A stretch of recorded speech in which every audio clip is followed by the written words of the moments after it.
こんにちは、すみれです。新年おめでとうございます。皆さん年越しはいかがでしたか？今日の動画では今年私が使っていきたいコスメ、そして新しく購入してみたいコスメなどをね、皆さんに紹介したいと思います。まず早速、日焼け止めから。今までは結構日本でプチプラで買えるロート製薬のこれをね、結構日焼け止めとして顔に塗っていたんですね。そして今回ね、ちょっと違ったものも試してみたくて、このランコムのね、商品を買ってみました。で、結構サイズがちっちゃかったから、かなり早めに使い切っちゃうかなとも思ったんだけど、これはね、試してみようかなと思います。で、これね、買う前に確認してなかったんだけど、香料が結構しっかり入ってるんですね。なので、実際私が使ってみて、その香料が気になっていくかいかないかとかね、そういったとこも含めてね、またアップデートしたいと思ってます。そして化粧下地。こちらがアワーグラスのね、プライマーになります。で、これは以前ミニサイズでね、もう使い切ったことが2回あります。で、フルサイズ買おうと思ってたんだけど、やっぱり高いし、他のものとかもいろいろ試していて、やっぱりね、今回戻ろうかなと思ってフルサイズを購入しました。アワーグラスの私はファンデーションをね、2024年のベストコスメで紹介したと思うんだけど、改めてね、このプライマーと使ってみようかなって思ってます。で、次ね、アイシャドウの下地。これもね、実はアワーグラスです。で、今まで私はアイシャドウの下地は、ナターシャ・ディノーナがすごい好きで、3、4回リピートしたことがあるんですね。で、その後にレアビューティーのね、下地もすごく良くて、それからちょっとドラッグストアも試してみようかなと思って、このミラーニとかいろいろ使ったんだけども、今回はアワーグラスのね、アイシャドウ下地っていうのは一度も使ったことがなかったし、このフェイスプライマーとかもね、すごくいいので、アイシャドウ下地も使ってみたいと思って、初めて今回購入してみました。こちらも皆さんにまたアップデートしますね。そして次はアイシャドウパレット。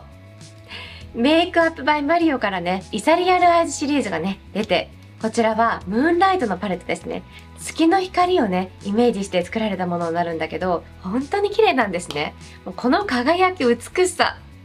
まだね、一回も使ってないので、これは今年使うのをすごく楽しみにしています。皆さんにも詳細なレビューを出しますね。そして、チークね。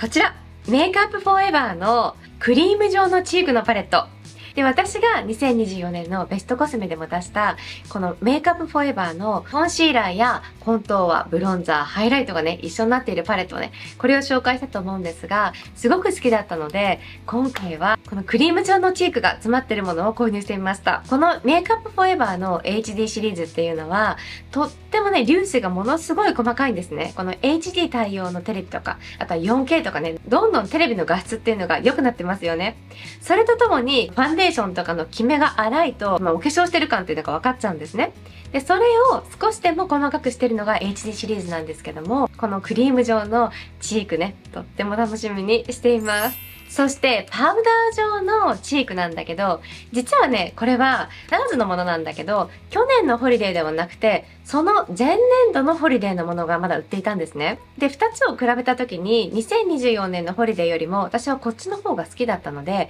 こっちを購入したんです。ただね、今も買えるかちょっとわからないんだけど、ナーズのこのタイプのチーク、少しね、サテン感があるんですね。で、私今までチークでサテン感とかそういった質感があるものって毛穴が目立つのが好きじゃなくてあまり使っていなかったんですが、これはね、なんかこの色味とかいろいろ総合的に惹かれて購入してみてちょっと試したんだけども、上から軽くつける分にはこの毛穴を目立たせることなく肌全体が綺麗なツヤ感になって、これはかなり良さそうと思ったので、今年ね、チークのトッパーみたいな感じで積極的に使っていくんじゃないかなって思います。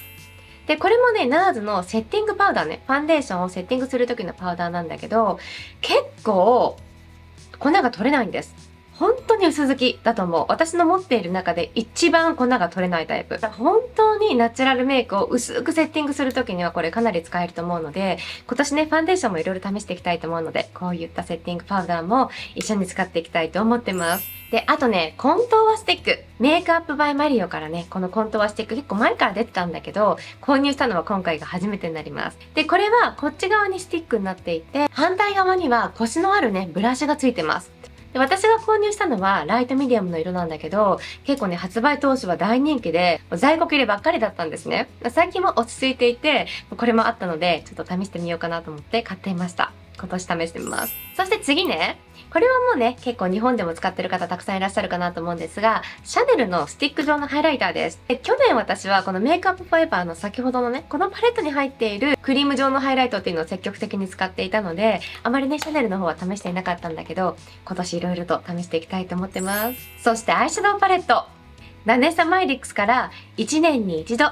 年の後半に発売されるライトワークというね、パレットなんだけども、そのボリューム6ですね。フリーダムパレット。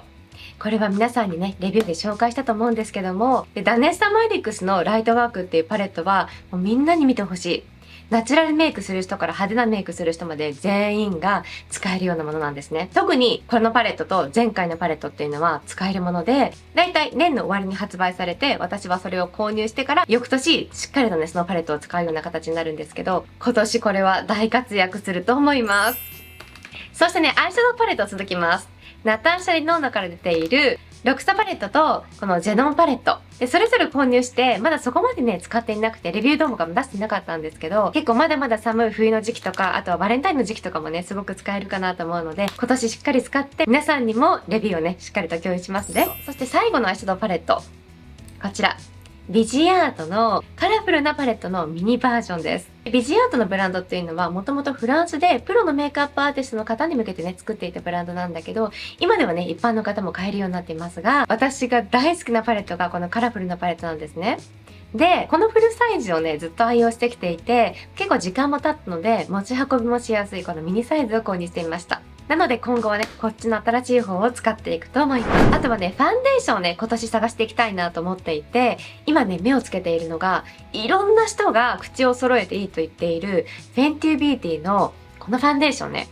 これがね、とにかくいいみたいなので、実際購入して試してみようかなって思います。あとはこのメイクアップバイマリオのソフトブラーセッティングパウダーっていうのがすごいいいらしいんですね。これも試そうと思う。で、今年はドラッグストアとかのこのファンデーションの中でも結構高いコスメに負けないと言われてるようなものとかもいろいろ試して皆さんにもね結果を共有していきたいと思います。私のチャンネルでは主にオンラインとかでね買える海外のねアメリカとかのコスメについて詳細をレビューしています。なので海外のコスメも気になるけどよくわからないなっていった方でも私の動画を見ればそれがどんなブランドなのか、そして色味がどんなものなのか、どんなルックができるのかね全て網羅したレビューを出していますので、ぜひねコスメ宝探しのね旅に一緒に行きたいななんて思ってます。インスタグラムでは紹介したメイクのルックを出したりと、あとはストーリーをねちょこちょこ流していますので、まだフォローされていない方は